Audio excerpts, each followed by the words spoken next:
ইতিহাস, ঐতিহ্য ও সংস্কৃতির মাধ্যমে যারা বাংলাদেশের নড়াইল জেলাকে সমৃদ্ধ করেছে তাদের মধ্যে একজন শেখ মোহাম্মদ সুলতান, যিনি এস.এম. সুলতান নামে পরিচিত।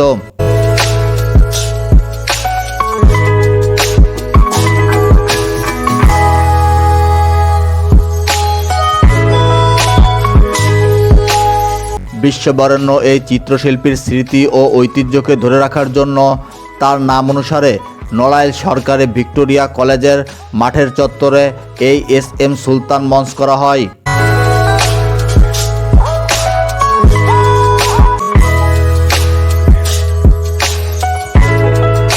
এই মঞ্চের প্রধান আকর্ষণ হল এস.এম. সুলতানের জন্মবার্ষিক উপলক্ষে প্রতি বছর এইখানে সুলতান মেলার আয়োজন করা হয় ও গুণশিল্পীদের সম্মাননা স্বরূপ মর্যাদাপূর্ণ সুলতান পদক প্রদান করা হয়।